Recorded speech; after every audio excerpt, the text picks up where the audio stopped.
के सुसमाचार उसके अंतःस्थल से संजीवन जल की नदियां बह निकलेंगी। ये पवित्र आत्मा हमें आपकी जरूरत है। आ जाइए पवित्र आत्मा, उतर आइए।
परिवारों को समर्पित करेंगे, जो लोग भाग ले रहे हैं उनको समर्पित करेंगे।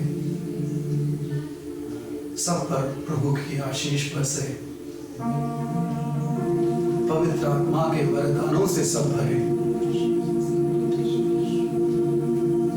प्रार्थना करते हैं, प्रभु आइए और हमें छुइए।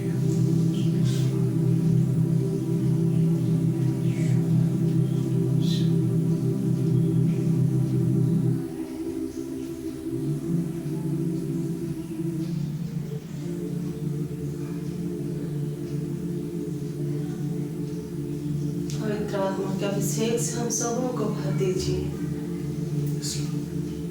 पिता परमेश्वर प्रभु यीशु के दिव्य नाम में हम प्रार्थना करते हैं। माँ मरियम तेरी शक्तिशाली मध्यस्थता में इस नाइट विजन को रखते हैं। नाइट विजन में भाग लेने वाले हर एक व्यक्ति को रखते हैं। इस नाइट विजन को देखने वाले, भाग लेने वाले हर एक व्यक्ति को पवित्र आत्मा का अभिषेक से भरने के लिए विनती करते हैं। माँ मरियम से मध्यस्थता मांगते हैं। प्रणाम मरियम, कृपा हो, प्रभु तेरे साथ है, धन्य तू स्त्रियों में और धन्य तेरे गर्भ का फल यीशु। हे संत मरिया, परमेश्वर की माँ, प्रार्थना कर हम सब पापियों के लिए, अब और हमारे मरने के समय। आमीन। पिता पुत्र और पवित्र आत्मा की महिमा हुई, जैसे आदि थी, अब है और अनंत सदा बनी रहती है।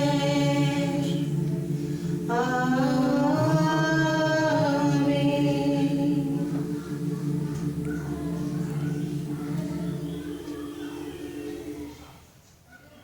क्रूस का चिन्ह बनाएंगे।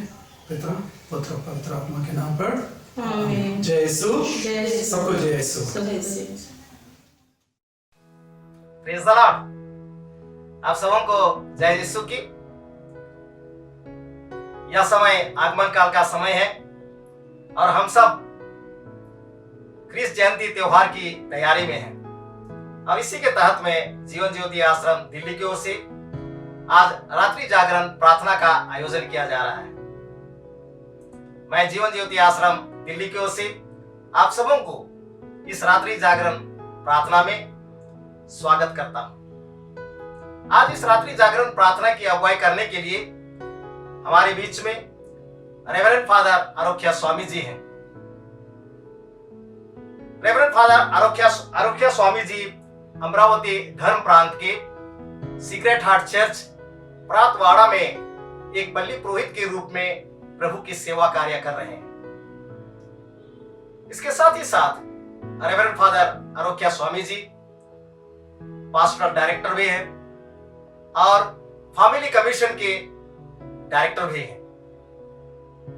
इसमें कोई दो राय नहीं है कि आरोख्या स्वामी जी एक करिश्माई फादर है और पवित्र आत्मा के वरदानों से वे सुसज्जित हैं। रेवरेंड फादर आरोख्या स्वामी जी अपने डायसिस के करिश्मा नवीनीकरण के एक संचालक के रूप में कार्य कर रहे हैं।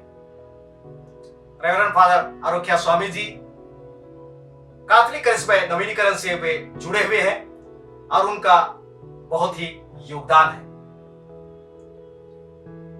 रेवरेंड फादर आरोख्या स्वामी जी स्वभाव के सरल एवं विनम्रता के धनी हैं और यही उनकी पहचान है। आज जब सारा विश्व पैंडेमिक सिचुएशन में है, प्रभु हमें यही संदेश दे रहे हैं, प्रभु हमें यही ढाढ़स दे रहे हैं, हमें सांत्वना दे रहे हैं कि डरो मत, मैं तुम्हारे साथ हूं। और आज के प्रवचन का मुख्य विषय यही है, डरो मत, मैं तुम्हारे साथ हूं। मैं आप सबों की ओर से एवं जीवन ज्योति आश्रम दिल्ली की ओर से रेवरेंड फादर आरोख्या स्वामी जी का मैं अभिनंदन करता हूं और मैं उनका स्वागत करता हूं। आइए हम बड़े उत्साह एवं आनंद के साथ में ईश्वर के वचन को हम सुने और ईश्वर के आशीष को हम प्राप्त करें। धन्यवाद। जय यीशु की।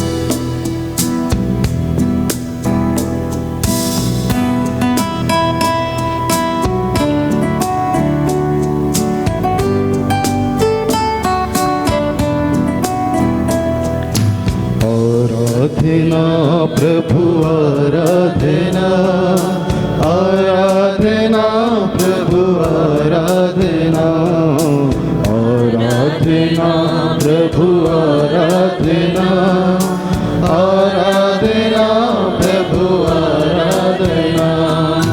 परम पिता की आराधना, आराधना प्रभु आराधना। पिता की आराधना, आराधना प्रभु आराधना, आराधना प्रभु आराधना, आराधना प्रभु आराधना, आराधना प्रभु आराधना, आराधना प्रभु आराधना। प्रभु यीशु की आराधना, आराधना प्रभु आराधना। प्रभु यीशु की आराधना, आराधना प्रभु आराधना, आराधना प्रभु आराधना, आराधना प्रभु आराधना, आराधना प्रभु आराधना, आराधना प्रभु आराधना। पवित्र आत्मा की आराधना, आराधना प्रभु आराधना। पवित्र आत्मा की आराधना, आराधना प्रभु आराधना, आराधना प्रभु आराधना, आराधना प्रभु आराधना, आराधना प्रभु आराधना, आराधना प्रभु आराधना।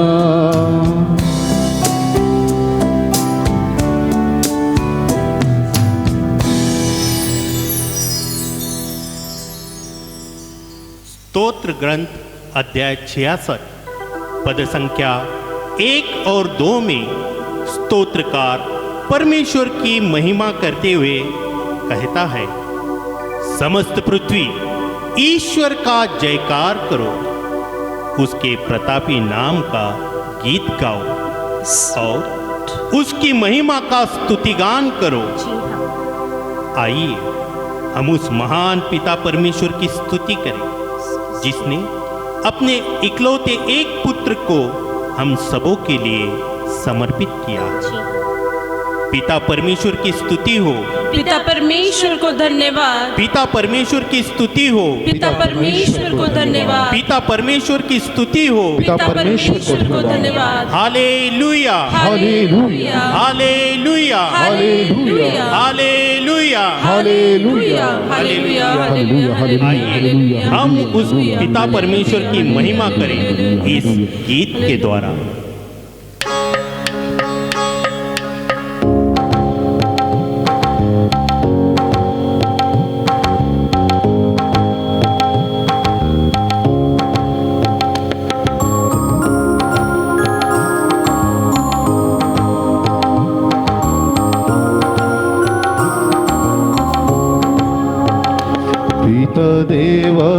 स्तुति करो, पिता देवा की स्तुति करो, पिता देवा की स्तुति करो, पिता देवा की स्तुति करो, पिता देवा की स्तुति करो, पिता देवा की स्तुति करो, पिता देवा, पिता देवा, पिता देवा, पिता देवा, पिता देवा, पिता देवा, देवा, देवा, देवा, देवा, देवा, देवा, देवा, देवा।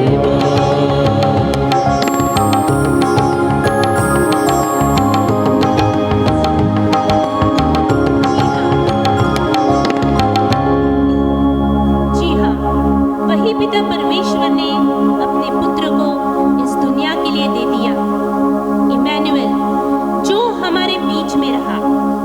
संत यूहन्ना लिखित सुसमाचार में हम पढ़ते हैं, आदि में शब्द था, शब्द ईश्वर के साथ था और शब्द ईश्वर था।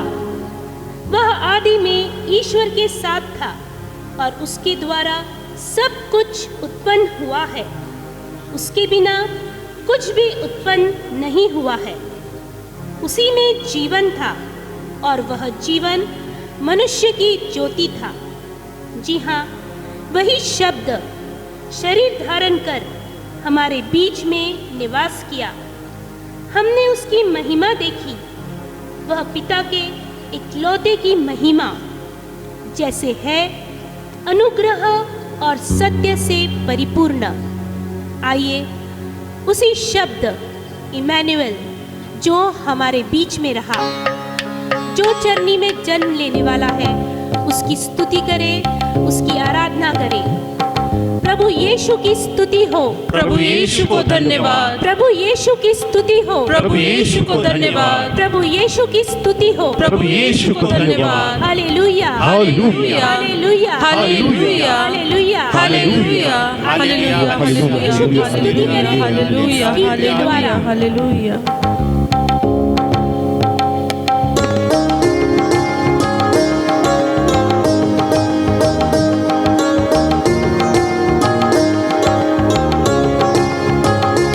यीशु देवा की स्तुति करो, यीशु देवा की स्तुति करो, यीशु देवा की स्तुति करो, यीशु देवा की स्तुति करो, यीशु देवा की स्तुति करो, यीशु देवा की स्तुति करो, यीशु देवा, यीशु देवा, यीशु देवा, यीशु देवा, यीशु देवा, यीशु देवा, देवा, देवा, देवा, देवा, देवा,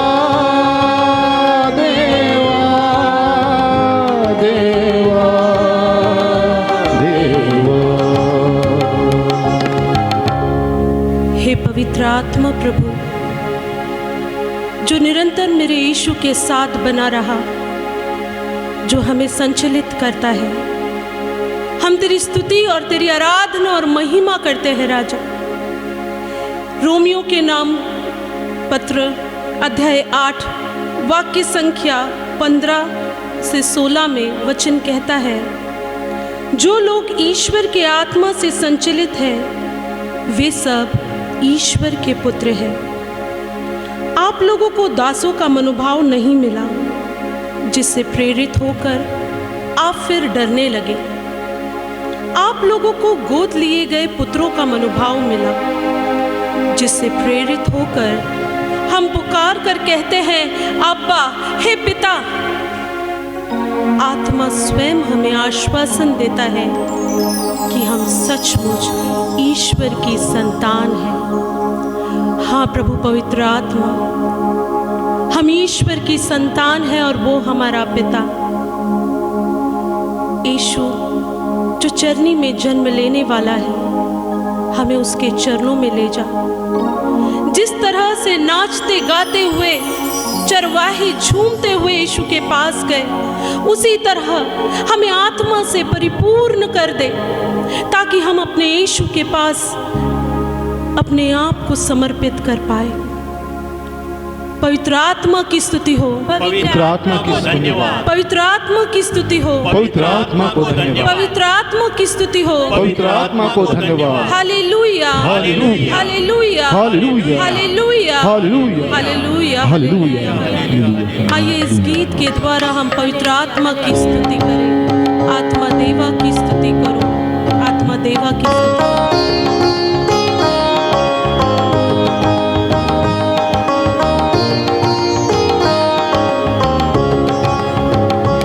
आत्मा देवा की स्तुति करो, आत्मा देवा की स्तुति करो, आत्मा देवा की स्तुति करो, आत्मा देवा की स्तुति करो, आत्मा देवा की स्तुति करो, आत्मा देवा की स्तुति करो, आत्मा देवा, आत्मा देवा, आत्मा देवा, आत्मा देवा, आत्मा देवा, आत्मा देवा, देवा, देवा, देवा, देवा,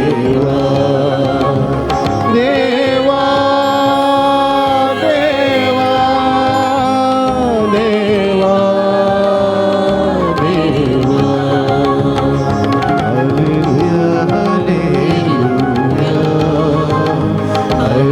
hallelujah,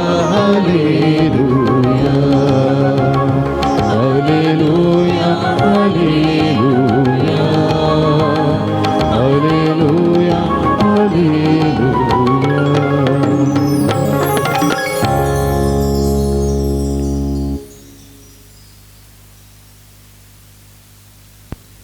Praise the Lord. Praise the Lord. Hallelujah. Hallelujah. Hallelujah. Hallelujah. Hallelujah. Hallelujah. स्तोत्र संहिता अध्याय 46 वाक्य 10 में वचन कहता है, शांत हो और जान लो कि मैं ही ईश्वर हूं। शांत हो और जान लो कि मैं ही ईश्वर हूं। कुछ क्षण मौन रहे प्यारे भाई और बहनों, बच्चों, युवा और साथियों। शांत हो और जान लो कि मैं ही ईश्वर हूं। हमसे आज कहता है, मैं कभी तुम्हारा साथ न छोड़ूंगा।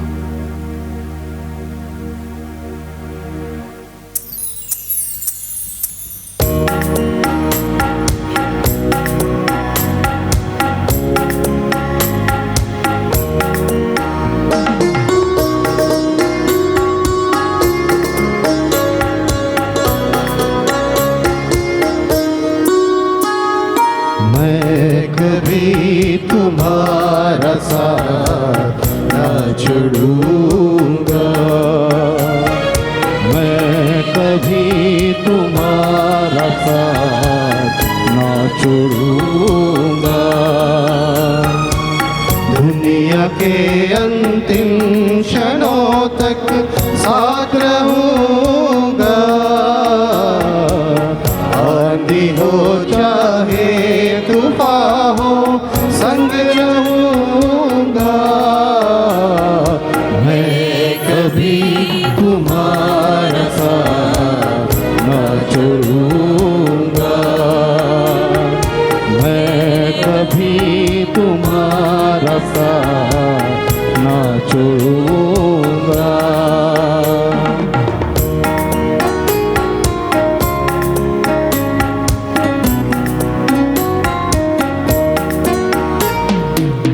माँ के गर्भ में जब तुम थे मैंने तुमको चुन लिया,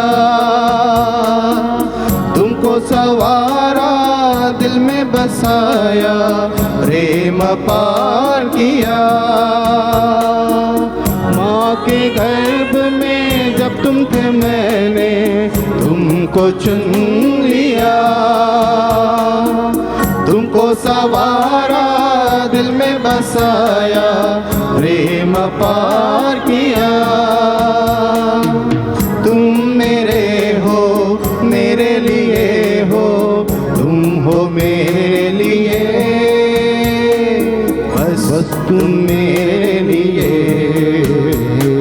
मैं कभी तुम्हारा साथ ना छोड़ूंगा, मैं कभी तुम्हारा साथ ना छोड़ूंगा। जी हाँ प्यारे भाई और बहनों,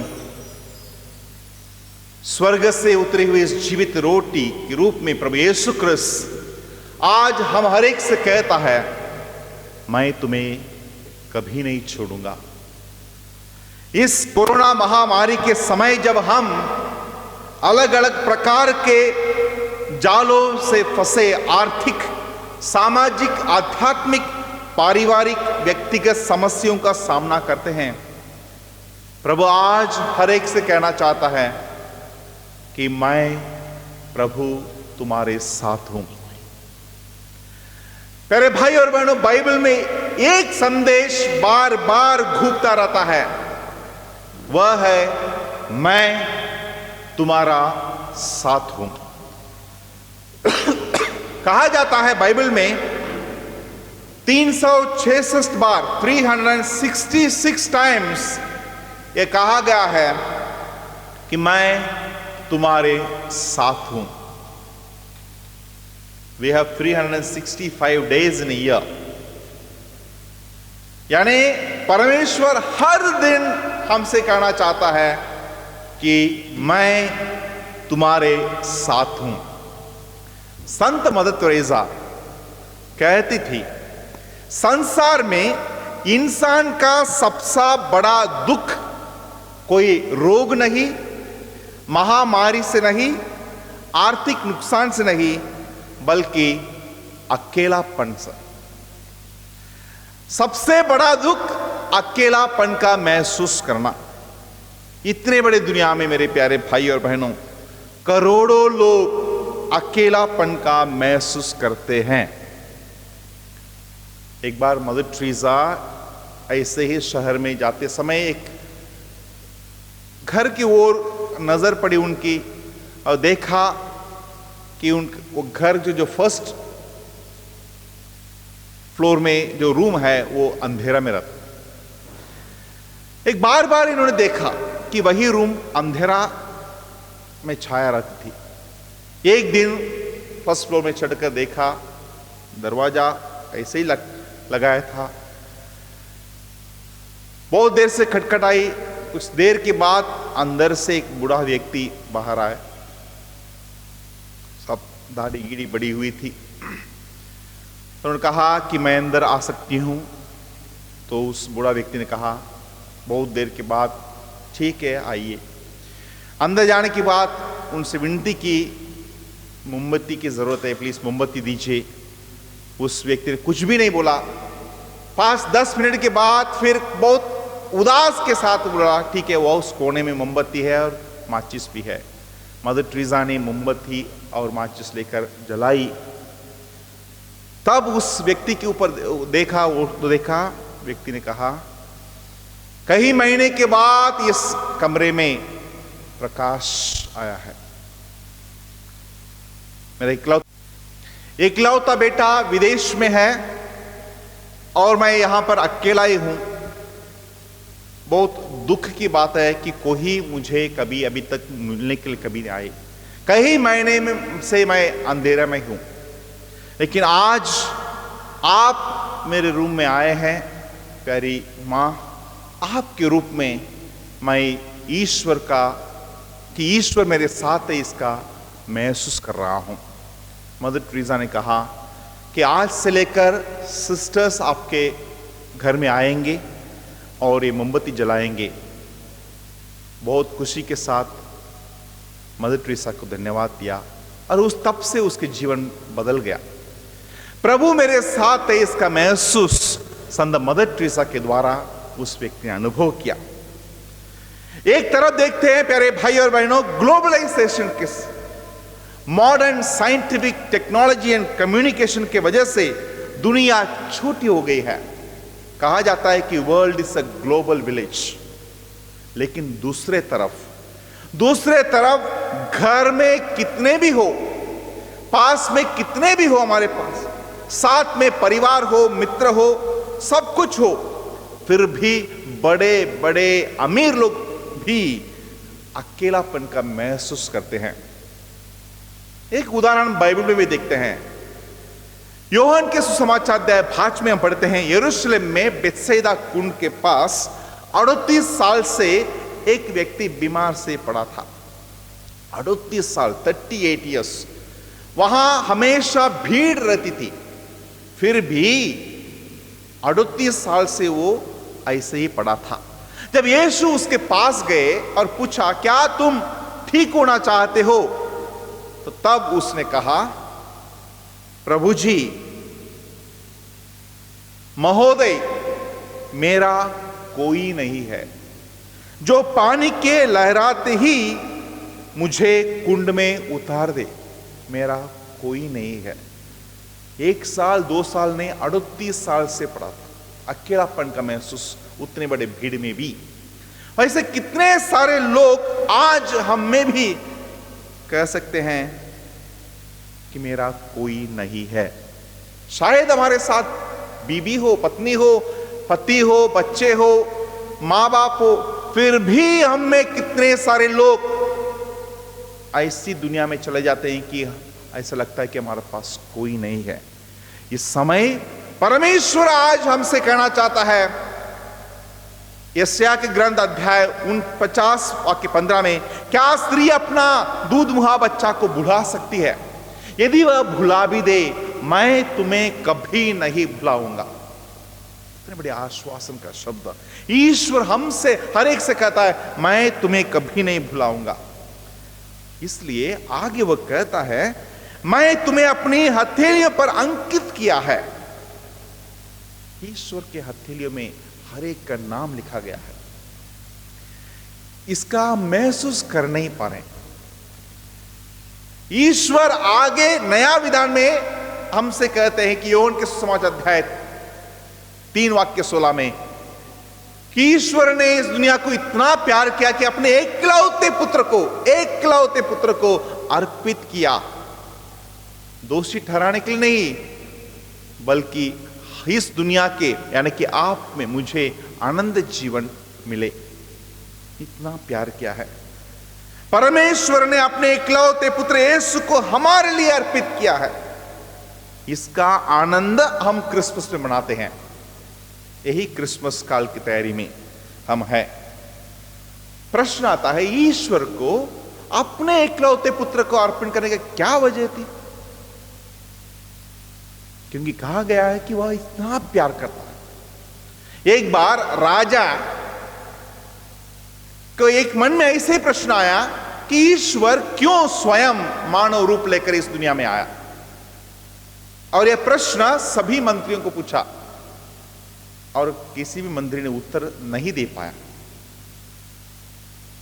लेकिन राजा ने आदेश दिया कि मुझे जल्दी से जल्दी उत्तर चाहिए। सब डर गए थे। एक मंत्री आगे आया, कहा, मुझे 2 हफ्ते के समय दीजिए राजा जी, मैं आपको ये उत्तर देने के लिए कोशिश करूंगा। 1 हफ्ते के बाद राजा से कहा कि आने वाले मंगलवार को हम सब, आप, मैं और रानी जी, हम पास में जो तालाब है उसमें बोटिंग के लिए जाएंगे।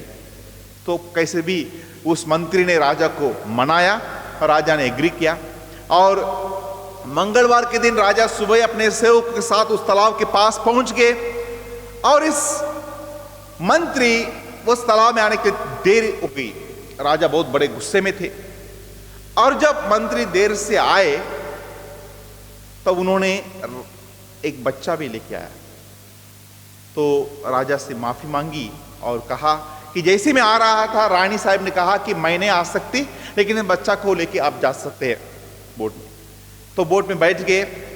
बीच में, तालाब के बीच में, इतने गहरे पानी में अचानक मंत्री के हाथ से उस बालक, नन्हे से बालक पानी में गिर गया।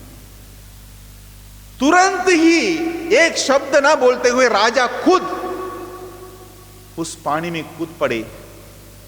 और कुछ समय के बाद जैसे वो आए उस बालक को लेकर ऊपर आने के बाद तब मालूम पड़ा कि वो बालक नहीं था, एक बाहुली थी, एक डॉल थी। राजा और गुस्सा हो गए और मंत्री को मारने के लिए दौड़े। तो मंत्री ने बोला माफ कीजिए, सिर्फ मैं यह ना कहना चाहता हूं कि आपका जो प्रश्न का उत्तर यह है। मुझे एक प्रश्न पूछना चाहता हूं मैं कि जैसे ही बच्चे पानी में गिरे, राजा जी आप क्यों पानी में कूद पड़े? यहां पर इतने सारे सेवक हैं, मैं हूं, हमें आदेश देना था जैसे आप आदेश देते थे। तो राजा ने कहा ऐसा कैसे पूछ रहे हो? वो बच्चा मेरा बच्चा है कि मैं कैसे देखते रहूं कि समय लगेगा आपको आदेश देने के लिए, इसलिए मैं खुद कूद पड़ा। तो मंत्री ने कहा जी हां राजा, वैसे ही ईश्वर के सारे इस बच्चे इस दुनिया के पाप के इस तालाब में या पानी में डूबने देख नहीं सके, इसलिए खुद स्वयं और किसी को न बचते हुए ईश्वर अपने पुत्र के द्वारा इस दुनिया में आए। मेरे प्यारे भाई और बहनों, आज ईश्वर मानव रूप लेकर हमारे बीच में आए। यशायाह के ग्रंथ अध्याय 7 वाक्य 14 में पढ़ते हैं कि एक कुंवारी गर्भवती होगी, एक पुत्र को प्रसव करेगी और उसका नाम इम्मानुएल रखेगा। और मत्ती के सुसमाचार अध्याय 1 वाक्य 22 में देखते हैं इम्मानुएल का अर्थ ईश्वर हमारे साथ है। ईश्वर हमारे साथ है। प्यारे भाई और बहनों, यदि ईश्वर हमारे साथ नहीं होता, स्तोत्र ग्रंथ अध्याय 124 वाक्य 1 से हम 4 से पढ़ते हैं, प्रभु यदि हमारे साथ नहीं दिया होता, बाढ़ हमें डुबा ले गई होती, प्रचंड धारा ने हमें बहा दिया होता और चारों ओर उमड़ती लहरों से हम डूबकर मर गए होते, यदि प्रभु हमारे साथ नहीं दिया होता। चारों ओर उमड़ती लहरों, आज की स्थिति में हमारे चारों ओर उमड़ती लहर कौन सी है? कोरोना, आर्थिक नुकसान, we have lost our jobs, हमारे परिवार के शायद के साथीदार हमारे आगे चल बसे। ये उमड़ती लहरें इसमें हम डूबकर मर गए होते यदि प्रभु हमारे साथ नहीं दिया होता। ऐसे ये कोरोना नाम की लहर आज जैसे हमारे साथीदार कितने लोग चले गए हैं, वो हमें भी डुबा दे सकती थी, लेकिन हम ये जानते हैं ईश्वर हमारे साथ है। इसका महसूस कैसे करेंगे? स्तोत्र ग्रंथ अध्याय 23 में हम पढ़ते हैं कि प्रभु मेरा चरवाहा है, मुझे किसी चीज की कमी नहीं होगी। एक बार एक स्टेज में एक्टर आगे आए, बहुत बड़ा एक्टर है, बहुत अच्छी तरह से वो बोल सकते थे। तो किसी ने कहा कि आप स्तोत्र ग्रंथ पढ़ के दिखाइए। बाइबल हाथ में लिया एक्टर ने और स्तोत्र ग्रंथ 23 पढ़ने लगे। जैसे उन्होंने खत्म किया, सभी लोग तालियां बजाई, बहुत अच्छा लगा, इतने अच्छे से पढ़े। कुछ समय बाद और किसी ने उस कोने में, स्टेज में कोने में बैठे थे एक फादर, एक बूढ़े फादर को पूछा, फादर आप भी पढ़ेंगे? कुछ समय लेकर फादर जब आगे आए, सब हंसने लगे, आप क्या पढ़ेंगे? एक एक्टर ने तो बहुत अच्छी तरह से पढ़ा है। फिर जैसे ही फादर आप आगे आए और बाइबल लिए हाथ में और स्तोत्र ग्रंथ अध्याय 23 पढ़ने लगे, कि जैसे ही वो पढ़ने लगे, लोग इस बार तो ताली नहीं बजाए, लेकिन लोगों के आंखों से आंसू बहने लगे। जैसे ही खत्म किया, चुपचाप फादर बाइबल रखते आगे पीछे गए स्टेज में, तब एक्टर आगे आए, कहा यस, मैंने जब पढ़ा तभी लोग अपने तालियां बजाई। आई नो द साम, मैं सिर्फ स्तोत्र संगीता जानता था, but this father knows the shepherd. इस फादर को वो मेंढपाल जो कहा गया चरवाहा, वो जानते हैं। जी हां प्यारे भाई और बहनों, हम सब जानते हैं कि बाइबल के वचन की ईश्वर हमारे साथ है, लेकिन क्या वो ईश्वर को जानते हैं? ईश्वर ने भेजा वो उस पुत्र को जानते हैं? I know everything, I know the scriptures, पूरी तरह से अच्छी तरह से मैं पढ़ सकता हूं, लेकिन क्या उस वचन जो है the root that is the Christ, क्या मैं इस प्रभु को जानता हूं? उस प्रभु की हमारे लिए जो बीच में शब्द देह बना और हमारे बीच रहा, उस प्रभु के इस त्योहार मनाने के लिए हम तैयारी कर रहे हैं। इसका कहते हैं आगमन काल। इस आगमन काल की तैयारी में किस प्रकार हमें करना चाहिए मेरे प्यारे भाई और बहनों? एक बार एक ब्रदर ने उनके जो जीवन में अनुभव किया वो किस्सा मुझे बताया। नागपुर में संचार सेमिनार में पढ़ते समय रेक्टर ने उन्हें बुलाया, एग्जाम के समय थी, और कहा कि आपको रेलवे स्टेशन जाना है और वहां एक फादर मेहमान आने वाले हैं, उनको लेकर आना है। ये बहुत टेंशन में थे। एग्जाम दोपहर के समय और कैसे इस मेहमान को लेके आए, फिर भी रेक्टर ने आदेश दिया, सुनकर चले गए। रेलवे स्टेशन में जैसे गए, समय पे गाड़ी थी, लेकिन बाद में अनाउंस किया गया कि आधा घंटा गाड़ी लेट आने वाले हैं। ये जो ब्रदर पहले तो टेंशन में थे और गुस्सा, उनके चेहरा का रूप बदल गया था। लेकिन वैसे ही एक कोने में एक स्त्री थी, उनकी तरफ देखा, जो किसी की इंतजार कर रही थी, पता नहीं था किसकी इंतजार। जैसे अनाउंस किया कि और देरी से आने वाली गाड़ी, अपने बैग खोला, उसका सब कुछ आईना लिया, मेकअप लिया, लिपस्टिक लिया और अपने आप को फ्रेश रखती थी। लेकिन इस ब्रदर का रूप अलग और उस स्त्री का रूप अलग होता था। बाद में और एक अनाउंसमेंट आया कि गाड़ी और 1 घंटे से लेट आने वाले हैं। ब्रदर का बीपी बढ़ गया, लेकिन उस स्त्री को देखा तो उस स्त्री का एक और फ्रेशनेस। 2 घंटे के बाद गाड़ी आई। जैसे वो ब्रदर गए, पूछा उस स्त्री से कि आप किसकी इंतजार कर रहे हैं? कहा कुछ साल के बाद आने वाले मेरी पति के इंतजार कर रही हूं। बहुत खुशी के साथ उनका स्वागत करने के लिए, क्योंकि वो जानती थी कौन आने वाला है, वो जानती थी कि आने वाला कौन है उसके जीवन के लिए। लेकिन ब्रदर का रूप बदल गया था, गुस्से में था, क्योंकि वो नहीं जानता था कि कौन आने वाला है। सिर्फ रेक्टर और वो मेहमान, बस उनका रिश्ता नहीं था। यही हमारे जीवन में हो रहा है। कुछ लोग खुशी से क्रिसमस मनाते हैं, क्रिसमस की तैयारी करते हैं, बहुत दिल से तैयारी करते हैं आगमन काल में, क्योंकि उन जानते हैं कि आने वाला कौन है, किसका जन्म होने वाला है। लेकिन कुछ लोग बाह्य रूप से तैयारी होती है, लेकिन अंतर कुछ बदल नहीं होता, क्योंकि उनको मालूम ही नहीं है कि आने वाला कौन है। हर साल यह त्योहार आते रहता है, हम हर साल बाह्य रूप से अच्छी तरह से मनाते हैं, लेकिन आंतरिक बदल नहीं होता, क्योंकि मालूम नहीं है कि आने वाला कौन है। इस स्थिति में महामारी के समय भी आज मेरे लिए आने वाला, जन्म लेने वाला प्रभु कौन है, जो कहता है कि मैं तुम्हारे साथ हूं। ये जो आने वाला प्रभु यीशु मसीह प्यार का ईश्वर है, प्यार भरा ईश्वर, शांति देता है, वो चंगाई देता है, वो क्षमा देता है, मेल मिलाप कराता है। हरियाणा में एक छोटा सा गांव है, उस गांव में 2 भाई लोग रहते थे और बहुत प्यार से रहते थे। लेकिन एक दिन उनमें मनमुटाव आ गया। छोटे बहुत गुस्से से भाई से कहा, मैं तुमसे दूर रहना चाहता हूं। 1-2 दिन के बाद इतना बढ़ गया उनके बीच में जो रिश्ता कि और गहरी दूर हो गए, तो दोनों अलग अलग घर बना लिए। कुछ महीने के बाद छोटे ने सोचा कि मेरे भाई की तरफ कभी नहीं जाना चाहिए और वो मेरे पास कभी नहीं आना चाहिए, तो उसने दोनों घर के बीच में एक खाई बना ली।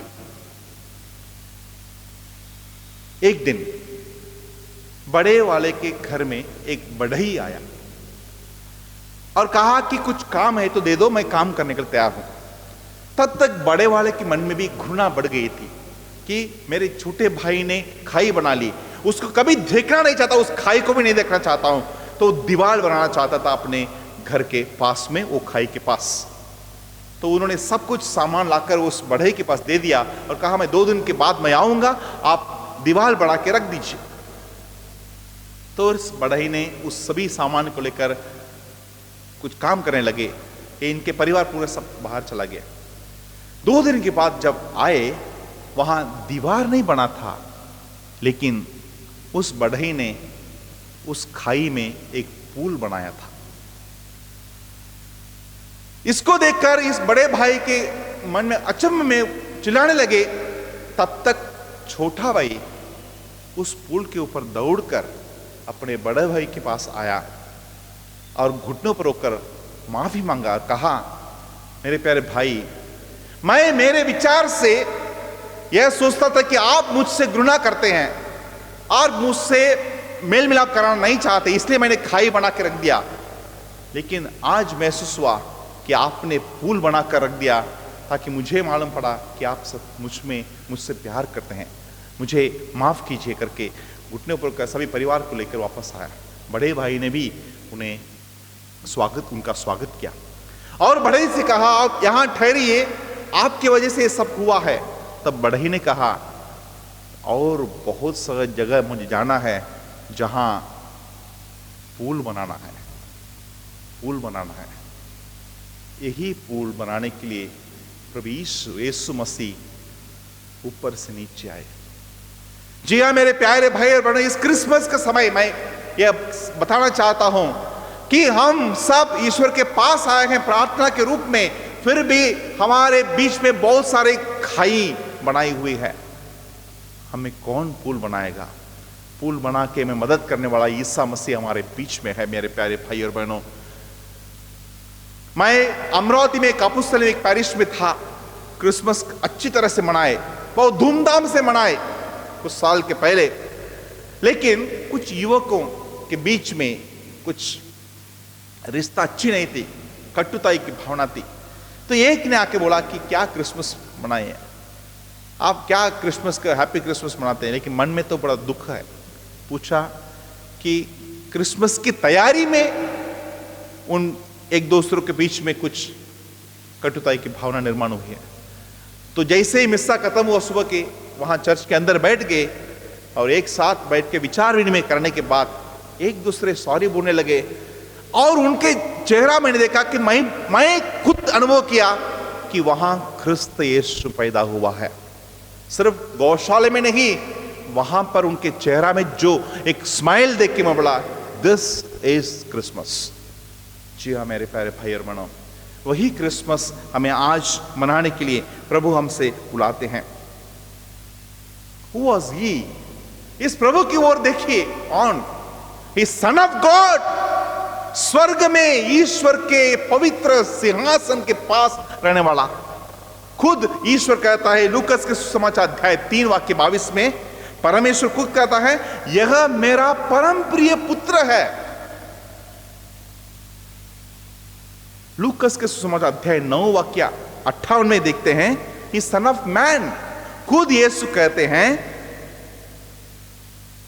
लोमड़ियों की अपनी मांदे हैं और आकाश के पक्षियों के अपने घोंसले, परंतु मानव पुत्र के लिए सिर रखने को भी अपनी जगह नहीं है।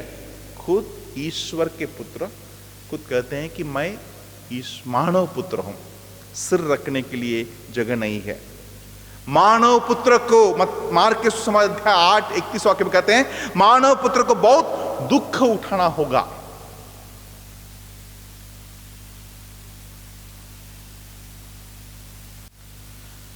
और आगे कहते हैं कि ये सर्वेंट है। योहन के सुसमाचार अध्याय 13 वाक्य 14-15 में प्रभु यीशु स्वयं पैर धोने के बाद कहते हैं, यदि मैं तुम्हारे गुरु और प्रभु हूं तो मैंने तुम्हारे पैर धोए हैं, तो तुम भी पैर धोना चाहिए। कौन पैर धोते हैं? एक सर्वेंट, एक सेवक। मतलब खुद यीशु ईश्वर के पुत्र, फिर मानव पुत्र, फिर खुद सेवक, सर्वेंट बना के अपने आप को।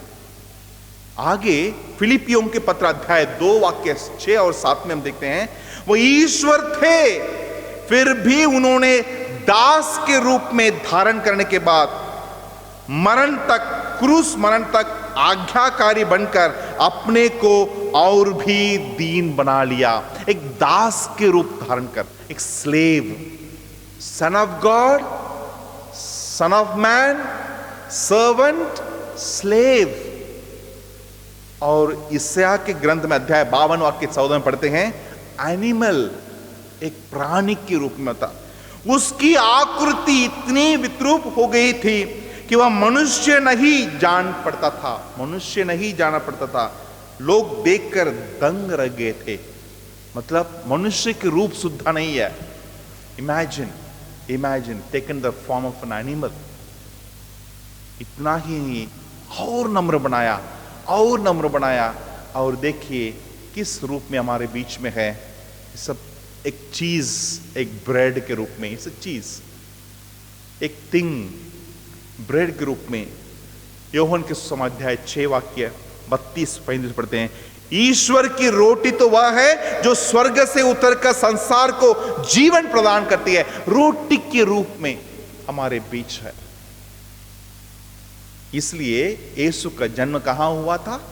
बेथलेहम। देखिए ईश्वर की योजना, बेथलेहम गांव में जन्म हुआ था।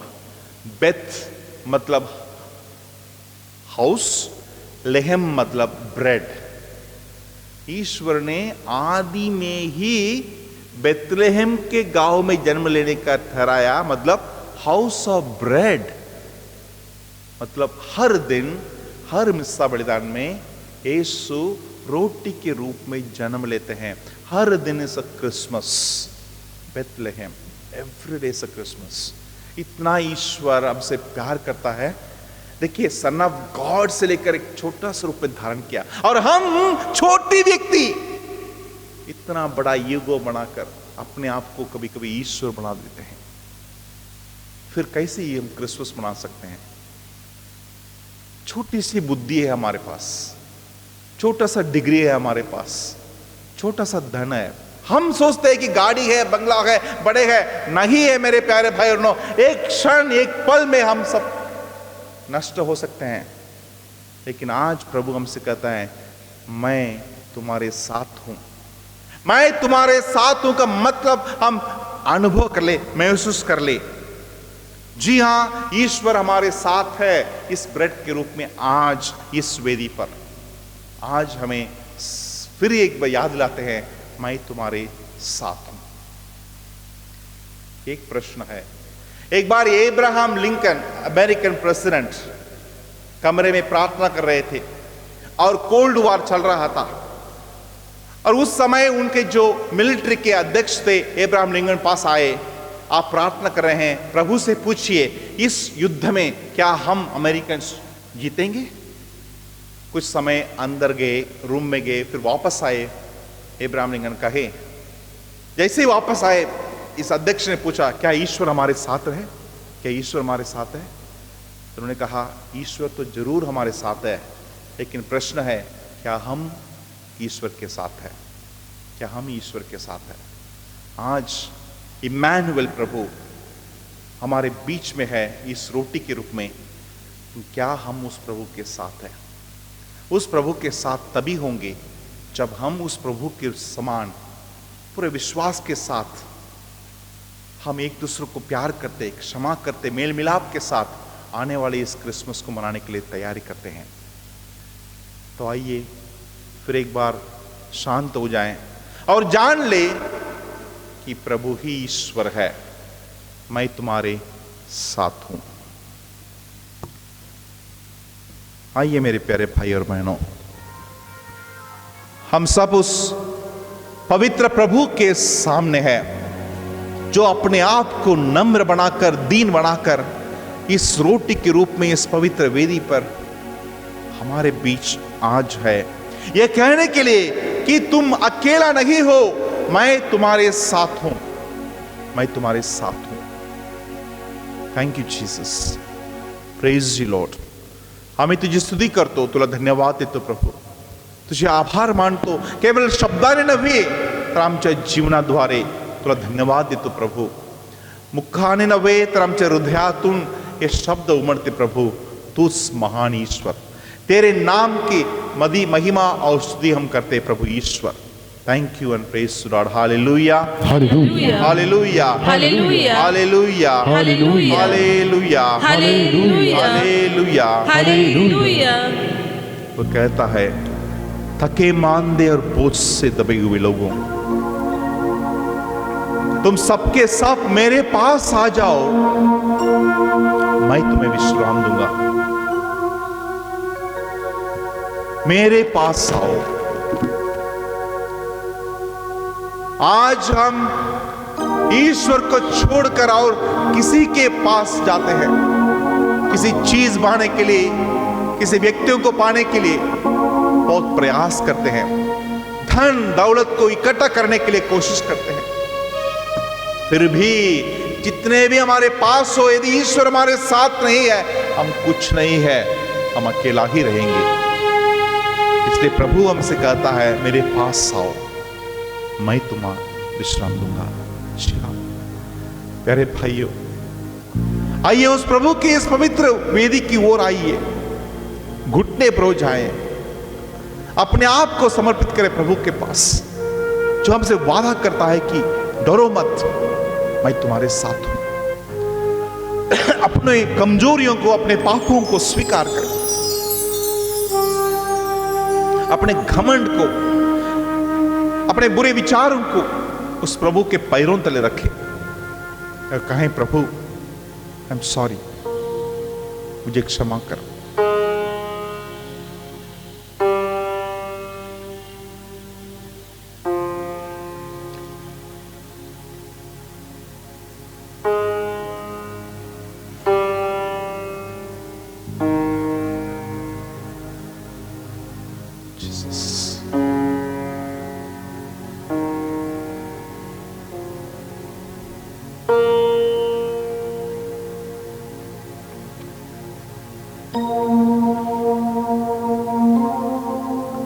हमारे प्रभु हमसे प्यार करता है.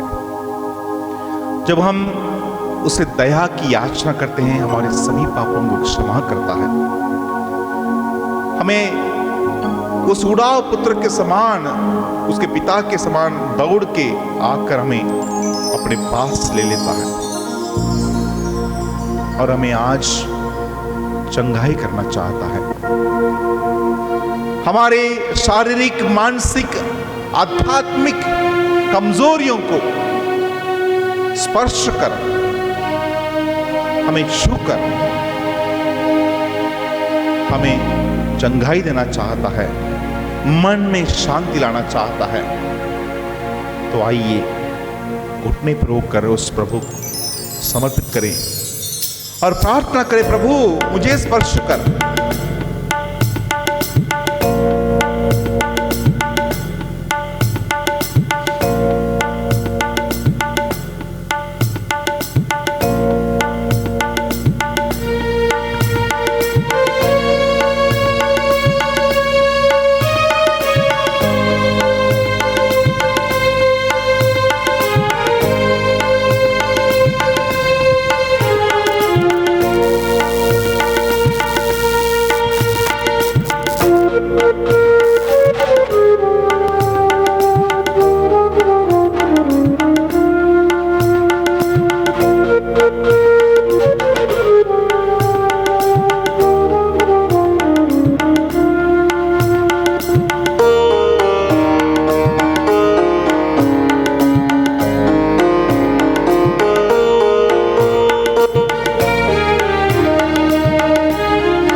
मेरे दिल को स्वामी, तेरे बिन ये सुना पड़ा.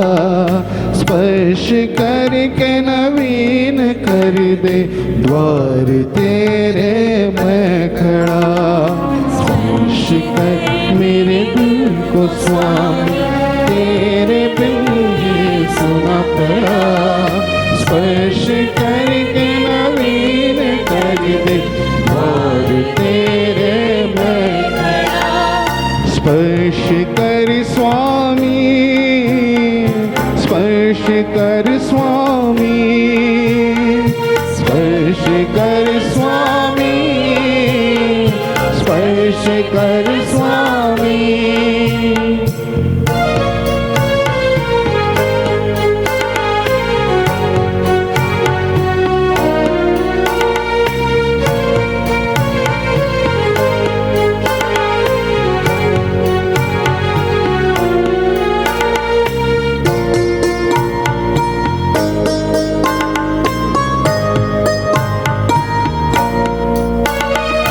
जिंदगी के सुख दुखों को दिल से सजाया मैंने प्रभु।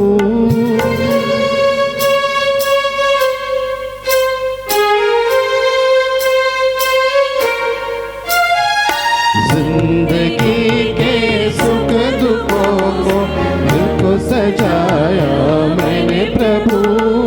होगी अधूरी मेरी सजावट जो न आया मेरे प्रभु। स्पर्श कर मेरे दिल को स्वामी, तेरे बिन ये सुना पड़ा। स्पर्श करके नवीन कर दे और तेरे मैं खड़ा। स्पर्श कर स्वामी, स्पर्श कर स्वामी, स्पर्श कर स्वामी, स्पर्श कर स्वामी।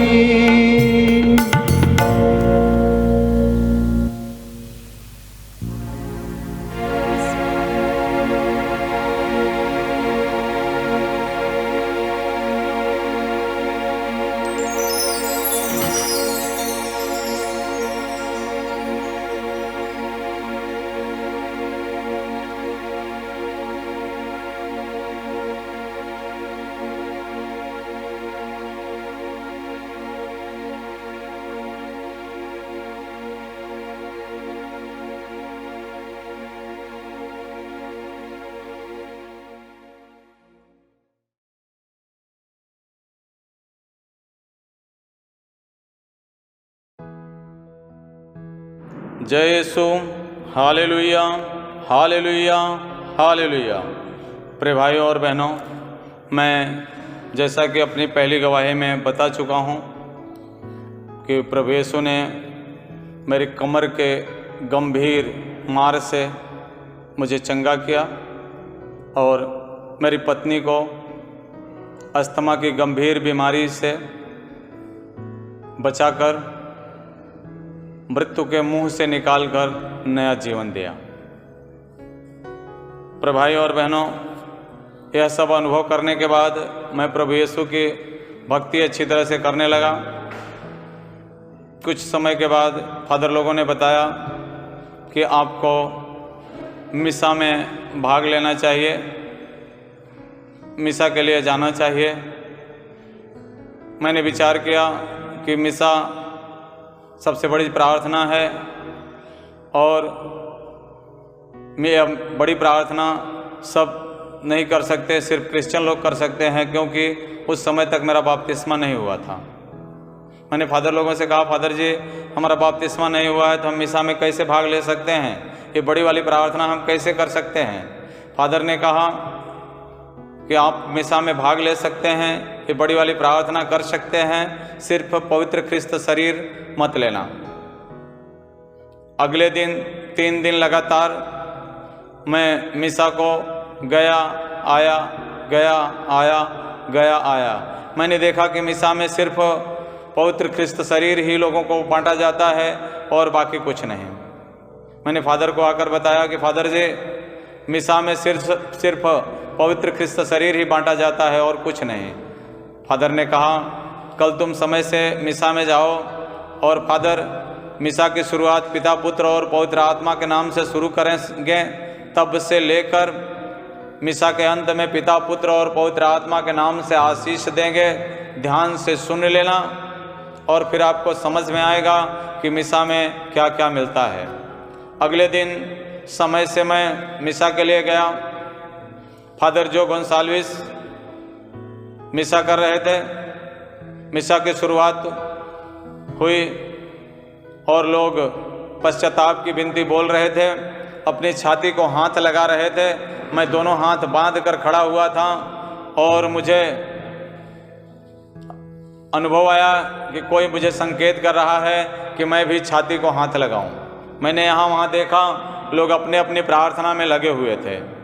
फादर जो गोंसाल्विस हाथ उठाकर आशीर्वाद दे रहे थे तो मैंने देखा कि उनकी हथेली से एक छोटा सा प्रकाश उठा जो पूरे चर्च में फैलते हुए मुझे आकर घेर लिया।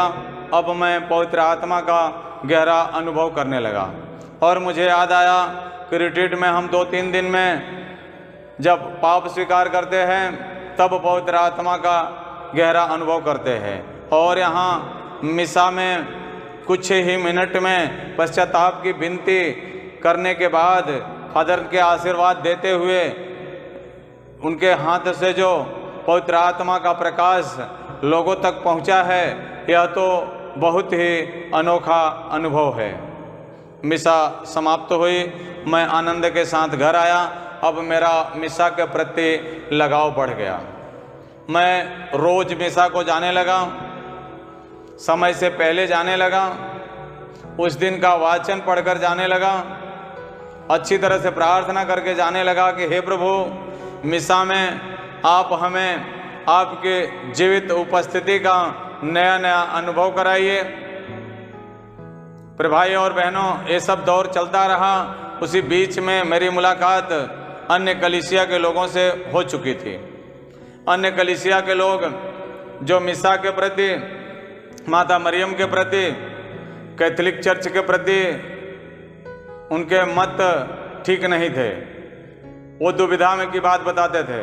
यह दुविधा मेरे अंदर घर कर गई और मैं कभी कभी मिसा के समय दुविधा में बैठता था कि यह साधारण रोटी प्रभु के शरीर में कैसे बदल सकती है, प्याले का साधारण सा द्राक्षरस प्रभु के रक्त में कैसे बदल सकता है। इस दुविधा में मैं बैठकर मिसा में भाग ले रहा था। फादर जो गोंसाल्विस मिसा कर रहे थे। फादर ने रोटी को तोड़कर 2 टुकड़ा जब उठाया तो मैंने देखा कि रोटी के एक टुकड़े पर लिखा हुआ है लिविंग और दूसरे टुकड़े पर लिखा हुआ है गॉड। मैंने देखा कि और समझ पाया कि प्रभु हमें बता रहे हैं कि मैं इस साधारण रोटी में जीवित रूप से उपस्थित हूँ। यह अनुभव हमारे लिए मिसा के प्रति और लगाव बढ़ाता गया। एक दिन पवित्र साक्रामेंट के आराधना के समय फादर विट्ठल पवित्र साक्रामेंट लेकर लोगों के बीच से वेदी की तरफ आ रहे थे। मैं मन ही मन प्रार्थना कर रहा था कि प्रभु हमारे बीच में आ रहे हैं। उसी समय मुझे पवित्र आत्मा के द्वारा सक्रमेंट की तरफ घुमाया गया और मैंने दर्शन देखा कि एक बड़े भव्य राजा की तरह प्रभु हमारे बीच में आ रहे हैं और हमें बताया जा रहा है कि राजाओं के राजा प्रभु यीशु आ रहे हैं। पर भाई और बहनों, इस तरह से मैं नया नया अनुभव करता रहा। कुछ साल पहले फादर रॉबिन डायस के नेतृत्व में वसई से कई लोग हीलिंग एंड डिलीवरेंस रिट्रीट के लिए पोटा केरला गए। रिट्रीट में प्रचार के लिए सब अमेरिकन प्रचारक थे। उच्च स्तर की अंग्रेजी बोल रहे थे। कई बार तो अंग्रेजी जानने वालों के लिए भी उनका प्रवचन समझना मुश्किल होता था। मुझे तो अंग्रेजी बहुत ही कम आता है। मैं प्रभु से लड़ाई कर रहा था, प्रार्थना कर रहा था कि प्रभु इस हीलिंग और डिलीवरेंस की रिट्रीट में मैं आया हूँ, भाषा कुछ समझ में नहीं आ रही है। प्रभु मुझे हीलिंग और डिलीवरेंस का वरदान दे दीजिए, चंगाई और छुटकारा का वरदान मुझे दे दीजिए। मैं इस तरह से पूरे दिन भर प्रार्थना करते रहा, जैसे प्रभु से लड़ाई करता रहा। उस रात को भी कम सोया और इसी तरह उठकर बार बार प्रार्थना कर रहा था। सवेरे फादर रॉबिन डायस के मार्गदर्शन से पाप स्वीकार के लिए गया और पाप स्वीकार के बाद पवित्र सैक्रामेंट की आराधना में भाग लिया। आराधना में भाग लेते समय मैं हीलिंग और डिलीवरेंस का वरदान मांग रहा था, चंगाई और छुटकारा का वरदान मांग रहा था। उस समय प्रभु ने मुझसे बातें किया कि मैं तेरे साथ आ रहा हूँ। Hallelujah, hallelujah. धन्यवाद प्रभु यीशु, धन्यवाद पिता परमेश्वर, धन्यवाद पवित्र आत्मा। Hallelujah, hallelujah. प्रिय भाई और बहनों, अन्य कलीसिया के लोगों का प्रभाव होने के नाते मैं रोजरी की प्रार्थना तो करता था, लेकिन बड़े विश्वास के साथ नहीं कर पाता था। एक दिन यह हुआ कि रात को लगभग 9:30 बजे ऑटो रिक्शा चलाकर मैं वसई स्टेशन से अपने घर की तरफ आ रहा था। मेरे घर के नज़दीक में एक छोटी सी नदी है। नदी का पुल पहले नीचे था और बरसात का दिन था। नदी के पुल के ऊपर लगभग 2.5-3 फीट पानी बह रहा था।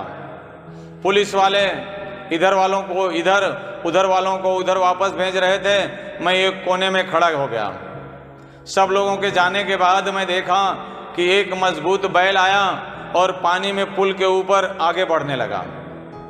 कुछ दूर गया तो मुझे लगा कि ये बैल मजबूत है, इस पानी में पुल के ऊपर आगे जा सकता है, तो मैं भी जा सकता हूँ। मैं भी उसके पीछे चलने लगा। थोड़ा और आगे जाने के बाद बहाव तेज होने के नाते बैल बह गया और अब मुझे भी लगने लगा कि मैं भी बहने वाला हूँ। उसी समय मुझे याद आया कि फादर सिखाते हैं कि जब तुम रोजरी की प्रार्थना करते हो, विश्वास के साथ प्रार्थना करो। हर संकट में माता मरियम तुम्हें बाहर निकालने में मदद करेगी। मैंने जेब में हाथ डाला और रोजरी निकाला। मैंने रोजरी हाथ में लेते हुए क्या प्रार्थना किया मुझे पता नहीं। कुछ समय के लिए मैं सब कुछ भूल गया। जब होश में आया तो मैं पानी के बाहर था, उस दिशा में जिस दिशा में मुझे जाना था।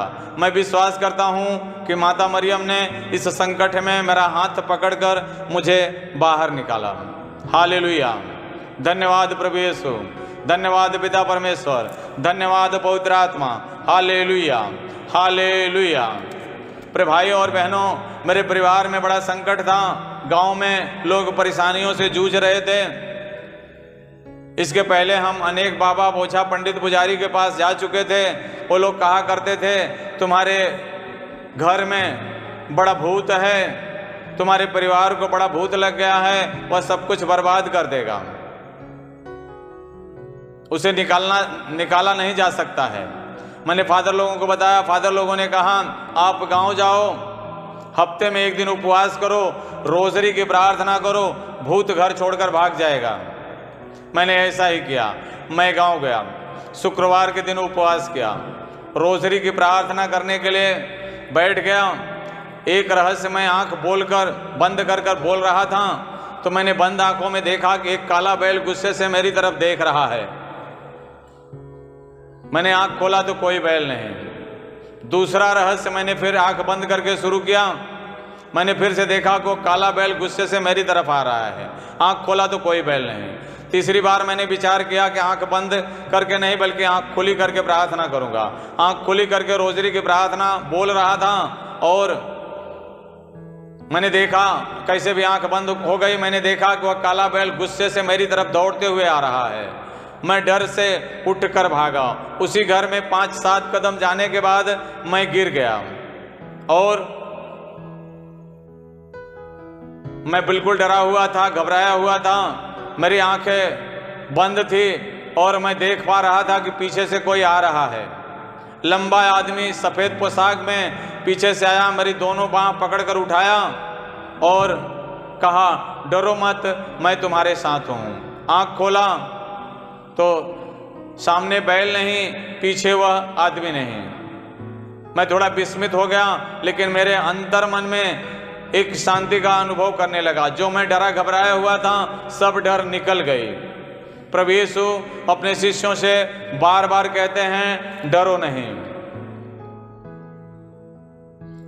ईशाया नबी से प्रभु कहते हैं कि मेरी प्रजा से कहो कि वे डरे नहीं, मैं उनके साथ हूं, वे मेरे हैं और मैं उन्हें संभालूंगा। आज आगमन के दिनों में प्रभु यीशु हमारी मदद करना चाहते हैं, हमारे सुधार में। प्रभु यीशु चाहते हैं कि हम निर्दोष हों, हम पवित्र हों और हम प्रभु के योग्य जीवन जिएं। इसलिए लूकस के सुसमाचार अध्याय 12 वचन 35 में प्रभु यीशु कहते हैं, तुम्हारी कमर कसी रहे और तुम्हारा दीप जलता रहे। प्रिय भाई और बहनों, कमर कसी होने का अर्थ है कि हमें बिल्कुल तैयार रहना है। दीपक जलते रहने का अर्थ है कि हमारे हृदय में प्रभु के प्रति भूख और प्यास होनी है। प्रभु के योग्य हमारा दिल तैयार होना है, मन तैयार होना है। प्रभु यीशु बार बार कहते हैं मत्ती के सुसमाचार अध्याय 24 वचन 27 में कि बिजली जिस तरह से पश्चिम से निकलकर पूर्व की तरफ जाती है, मानव पुत्र का आगमन उसी तरह से होगा। अर्थात प्रभु ऐसा आएगा कि कुछ भी तैयारी करने का समय नहीं होगा। इसलिए हमें सजग रहना है, तैयार होना है। तैयारी के लिए पवित्र वचन को पढ़ना है, पवित्र वचन के द्वारा अनुसार हमारे जीवन को बदलना है। प्रभु से प्रार्थना करना है कि पवित्र आत्मा हमारा जीवन बदलने में हमारी सहायता करे। थिस्सलुनीकियों के नाम संत पौलुस का पत्र अध्याय 2 वचन 5 में इस तरह से प्रभु का वचन कहता है कि प्रभु का दिन रात के चोर की तरह आएगा। प्रभु का दिन रात के चोर की तरह आएगा। रात के चोर का अर्थ होता है कि जब सब लोग सो रहे होते हैं उस समय प्रभु का दिन आएगा। प्रभु यीशु बार बार कहते हैं जागते रहो, प्रार्थना करते रहो। प्रिय भाइयों और बहनों, हम जागते हुए पाए जाएं, इसका अर्थ यह है कि हम बिल्कुल धर्मोत्साही बने रहें, हमेशा प्रभु के योग्य जीवन बिताएं, हमेशा प्रभु का अपने दिल मन में स्वागत करने की तैयारी करते रहें। प्रकाशना ग्रंथ अध्याय 16 वचन 15 में प्रभु इस तरह से कहते हैं, सावधान, मैं चोर की तरह आ रहा हूं। धन्य है वो जो जागता हुआ और वस्त्र पहने हुए पाया जाएगा। कहीं ऐसा न हो कि तुम नंगे पाए जाओ और लोग तुम्हारी नग्नता को देखें। प्रभु यीशु चाहते हैं कि हम वस्त्र पहने हुए पाए जाएं। कौन सा वस्त्र?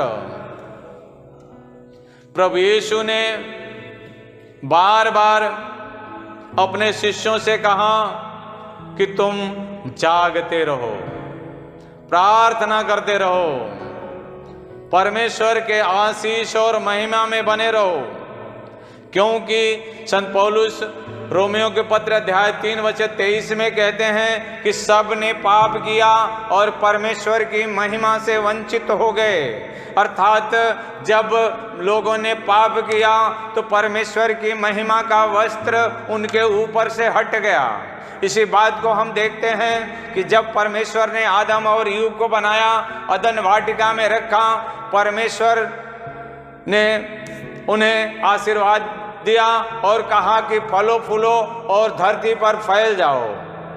लेकिन शैतान के बहकावे में आकर आदम और ईव ने जब पाप किया तब उनको पता चला कि वे नंगे हैं। वे एक दूसरे की नग्नता देखने लगे, एक दूसरे की नग्नता निहारने लगे। अर्थात पाप करने से परमेश्वर की महिमा का जो वस्त्र है वह हमारे ऊपर से हट जाता है, या परमेश्वर की महिमा का वस्त्र का हम त्याग कर देते हैं। जब हम पश्चाताप करते हैं, पाप स्वीकार करते हैं, तो फिर से परमेश्वर की महिमा का वस्त्र प्राप्त करते हैं। प्रकाशना ग्रंथ अध्याय 3 वचन 15 में हम पढ़ते हैं, प्रभु का वचन इस प्रकार से है, मैं तुम्हारे आचरण से परिचित हूं, न तो तुम ठंडे हो और न गर्म हो, अर्थात तुम गुनगुने हो। अच्छा होता कि तुम ठंडे अथवा गर्म होते, क्योंकि मैं तुमसे कहता हूं कि तुम कहते हो कि मैं धनी हूं, मैं समृद्ध हो गया हूं, मुझ में किसी बात की कमी नहीं है, और तुम यह नहीं जानते कि तुम अभागे हो, दयनीय हो, दरिद्र हो, अंधे हो, नंगे हो। मेरी बात मानो, मुझसे आग में तपाया हुआ सोना खरीद कर धनी हो जाओ, उजले वस्त्र खरीद कर पहन लो और अपने नंगेपन की लज्जा ढक लो। अंजन खरीद कर आंख पर लगाओ जिससे तुम देख सको। मैं जिनको प्यार करता हूं उनको डांटता हूं, दंडित करता हूं, इसलिए उत्साही बनो, पश्चाताप करो। प्रिय भाई और बहनों, जब हम अपने आप को धर्मी समझने लगते हैं, जब हम अपने आप को बड़ा पवित्र समझने लगते हैं, यही है हमारा नंगापन, यही है हमारी दरिद्रता और यही है हमारी दयनीय स्थिति। जब हम पश्चाताप करेंगे तो तपाया हुआ सोने की तरह महिमा का वस्त्र प्रभु हमें प्रदान करेगा। पवित्र आत्मा पवित्रता में आगे बढ़ने में हमारी अगुवाई करेगा। इसलिए आगे प्रभु कहते हैं कि मैं दरवाजे पर खड़ा होकर खटखटा रहा हूं, जो मेरी वाणी सुनकर दरवाजा खोलेगा मैं अंदर आऊंगा, वह मेरे साथ और मैं उसके साथ भोजन करूंगा। प्रिय भाई और बहनों, प्रभु का आह्वान है कि हम उत्साही बने, पश्चाताप करते हुए अपने हृदय का दरवाजा खोलें, प्रभु को अंदर आने दें। क्योंकि वचन में हम पढ़ चुके हैं, संत पौलुस कहते हैं, क्या तुम नहीं जानते तुम्हारा यह शरीर पवित्र आत्मा का मंदिर है। हमें जागना होगा, होश में आना होगा। यदि यह शरीर पवित्र आत्मा का मंदिर है तो हमें इस शरीर का बारीकी से जांच करना होगा कि इस शरीर में यदि कहीं गंदगी पाई जाए तो उस गंदगी को हम बाहर निकालें, उस गंदगी को साफ कर लें, जिससे अपने दिल मन में हम इस आगमन के समय प्रभु का स्वागत कर सकें। Hallelujah, hallelujah, hallelujah. आइए हम सभी प्रार्थना करें। सर्वशक्तिमान परमेश्वर, हम आपके चरणों में दया की याचना करते हैं।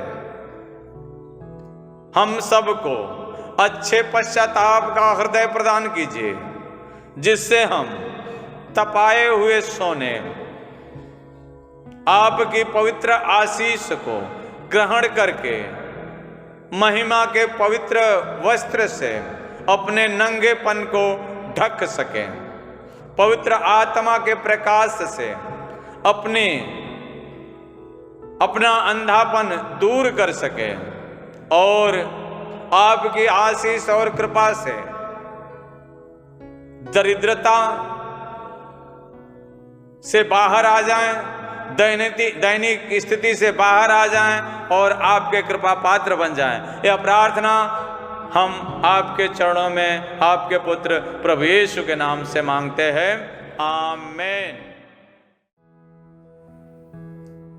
सबको जय यीशु। ये बहुत आनंद और खुशी की बात है कि हम सब ने मिलकर इस रात्रि जागरण प्रार्थना में भाग लिया, साथ में प्रार्थना की। हम सबसे पहले धन्यवाद देते हैं परमपिता ईश्वर को, जिन्होंने हम सबको आशीष दी है, कृपा दी है, आनंद दिया है, उल्लास दिया है, शांति दी है। साथ ही साथ हम धन्यवाद देना चाहते हैं, धन्यवाद देते हैं रेवरेंड फादर ए आरोग्य स्वामी को, जो कि अमरावती डायसिस महाराष्ट्र के डायसिजन प्रीस्ट हैं और ये सेक्रेट हार्ट स्कूल के प्रिंसिपल हैं परातवाड़ा में, सेक्रेट हार्ट चर्च के पैरिश प्रीस्ट हैं परातवाड़ा में, ये डायसिजन डायरेक्टर हैं कैरिस्मेटिक रिन्यूअल के, डायसिजन डायरेक्टर हैं पैस्टोरल काउंसिल के और डायसिजन डायरेक्टर हैं फैमिली कमिटी के। इतना सब कार्यभार संभालते हुए भी इन्होंने हमारे लिए समय निकाला और इस रात्रि जागरण के लिए हमारे लिए प्रवचन उपलब्ध कराया। हम इसके लिए बहुत बहुत धन्यवाद देते हैं फादर जी को। हम धन्यवाद देते हैं हमारे भाई पतिराज यादव को, जो वसाई के हैं मुंबई, जिन्होंने अपनी गवाही के द्वारा हमारे विश्वास को बढ़ाया है और उन्होंने अपने जीवन में जो आशीष पाई उस रास्ते को हमें दिखाया है, बताया है। हम उसे बहुत बहुत धन्यवाद देते हैं हमारे इस भाई को। हम धन्यवाद देते हैं जीवन ज्योति आश्रम की गायक मंडली को, इनके सुरीले गान के द्वारा हम सब ने प्रभु की महिमा की, प्रभु को धन्यवाद दिया, प्रभु की आराधना की। इन सबको बहुत बहुत धन्यवाद और साथ ही साथ आप सबका बहुत बहुत धन्यवाद, क्योंकि आप सबके बिना ये कार्यक्रम अधूरा रहता। प्यारे भाई और बहनों, ये जितने भी कार्यक्रम हो रहे हैं जीवन ज्योति आश्रम की तरफ से हो रहे हैं, एक के बाद एक, तो आप सबसे निवेदन है कि आप इसके लिए अपनी प्रार्थना जारी रखिए, अपना सहयोग जारी रखिए और साथ ही साथ जो भी आर्थिक आप मदद दे सकते हैं, स्क्रीन में दिए गए लिंक पर आप अपनी आर्थिक सहायता जीवन ज्योति आश्रम तक पहुंचा सकते हैं। आप सबका बहुत बहुत धन्यवाद। Thank you.